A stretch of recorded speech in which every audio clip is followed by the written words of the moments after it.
I'm glad actually I don't have to speak last because I'm finding it very emotional listening to all the recipient stories. I'd like to thank the Irish Kidney Association for inviting me here to share my family's organ donor story, as well as our story of hope. I'm here with my husband David, our eldest son Adam, and our forever 20-year-old son Aaron, who's always in our hearts, and who sadly passed away last year after a road traffic accident.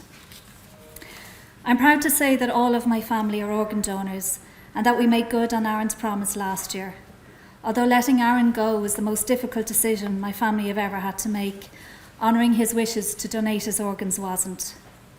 We'd spoken a few times around the kitchen table about donating our organs, always from the viewpoint of helping the recipient families.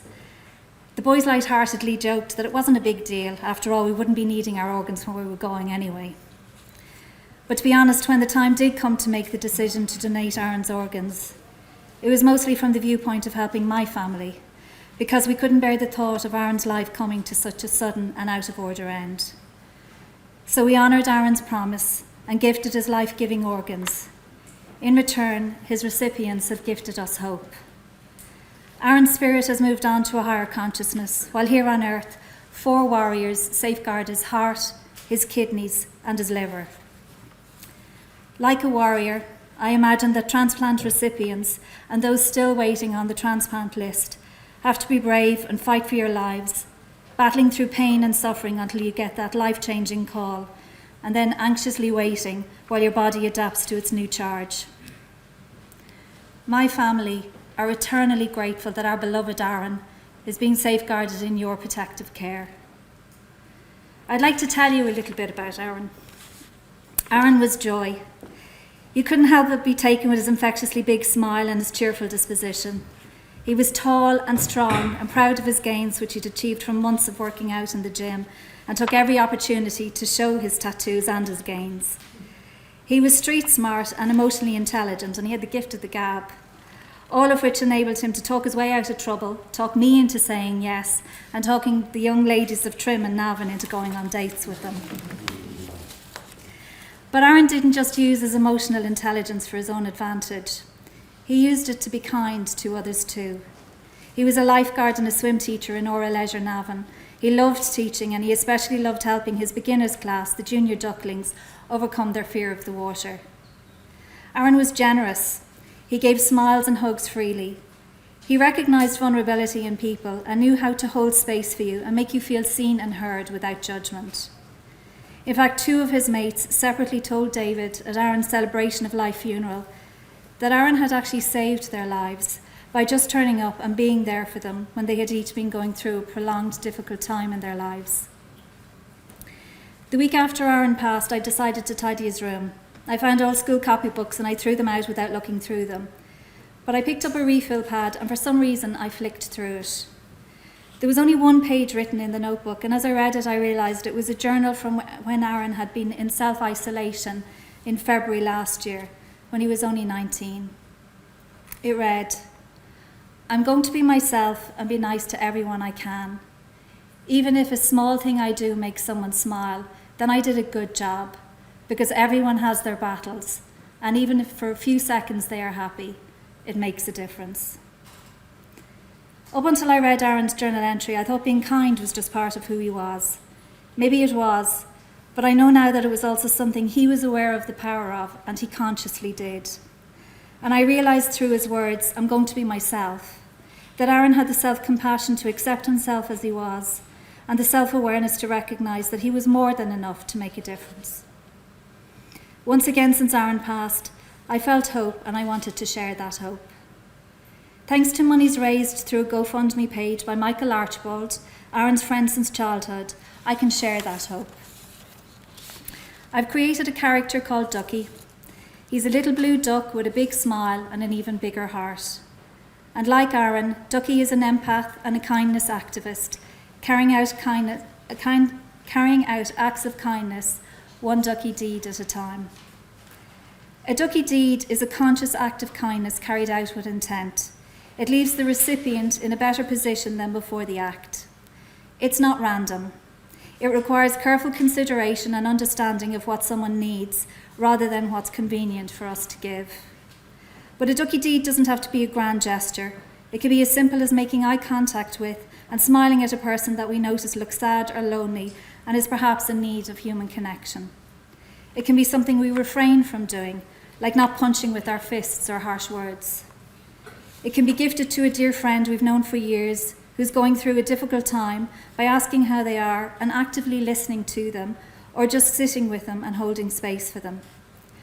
Or it can be given to a complete stranger, somebody that we will never even meet, who will forever remember and be grateful to us for saving their life by becoming an organ donor and letting our loved ones know our wishes so that they can honour them. Aaron lived his life trying to be consciously kind.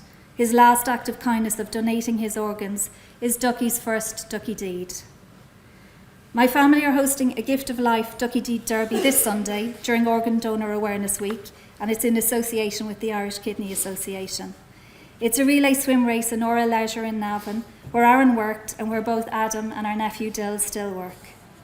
The Derby is a fun event to bring Aaron's friends together, to honour his memory and to promote organ donor awareness by also bringing organ recipients, like many of you here today, and organ donor families together so we can share our life stories with each other and help each other see organ donation from our different donor-recipient lived experiences.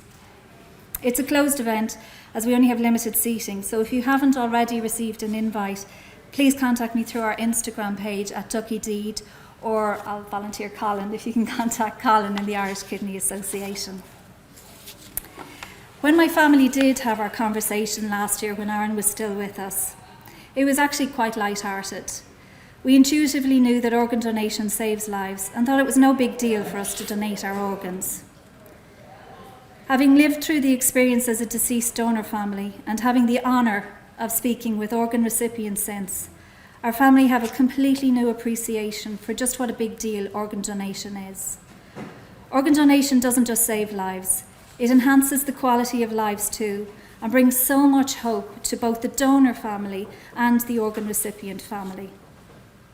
Peter, who had two kidney transplants, told me through tears last week that his first transplant was 15 years ago. Since then he's married and he has a beautiful baby boy. When his kidney failed again though, he wasn't able to play with his son because he was so ill and he was on dialysis so much. His second transplant has meant that not only can he play with his son, but he can look forward to watching him grow up.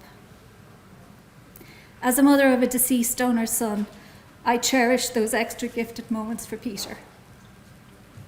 For organ recipients like Peter and his family, for donor families like mine, and for your own family, I ask that you have the conversation with your loved ones about organ donation. Consciously think and talk about what it could mean for so many lives, and leave no doubt as to what your wishes are so that your family can honour them.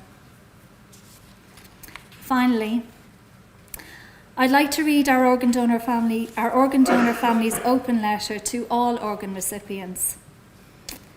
It was written by our eldest son Adam, who's with me today, while we were with Aaron in the ICU in the hours before Aaron's final journey. It was intended for Aaron's organ recipients, but it's so filled with love and hope that I wanted to be able to share it with all recipients.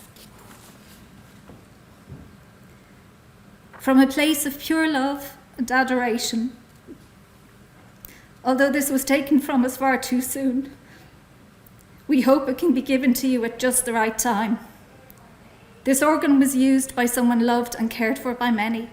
It aided them in spreading love and affection to anyone that needed it. All we ask is that it can aid you in living your life to the fullest and to your choosing.